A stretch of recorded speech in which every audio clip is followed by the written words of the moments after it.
Magandang buhay mga Kalingap, shoutout kay Kalingap Rob, Kalingap Team at sa lahat ng nagmamahal at sumusuporta sa Kalingap, naway pagpalain kayo ng may kapal. Welcome back sa ating channel. Huwag sana ninyong kalimutan na mag-like at mag-subscribe sa ating munting channel. Maraming salamat.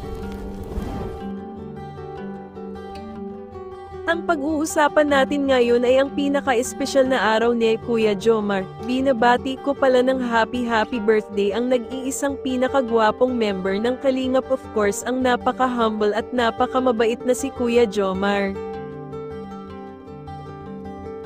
Noon pa man ay nasubaybayan na natin ang buhay at ang kanyang buhay sa YouTube world.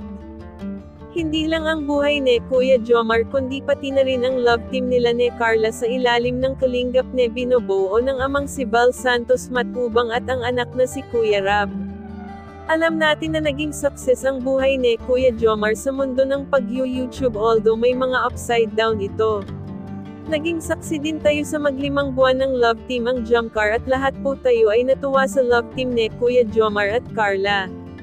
Bilang isang OFW na nakasubaybay at tagahanga ng Kalingap at ng love team na Jomcar, laking tulong dahil isa ito na nagbigay kasiyahan at pangtanggal stress sa aming mga OFW. Kaya para sa akin bilang isang espesyal na regalo sa kaarawan ni Kuya Jomar ay sana mapasagot na ni Carla at maging sila na officially ni Kuya Jomar. Alam ko na ito rin ang inaasahan ni Kuya Jomar lalo na sa kanyang kaarawan na ipinagkaloob na ni Carla ang kanyang matamis na yes. Nasa tamang edad na rin si Carla para magkaroon ng nobyo at para mas pagbutihin pa ni Carla ang kanyang pag-aaral at gawing inspirasyon si Kuya Jomar.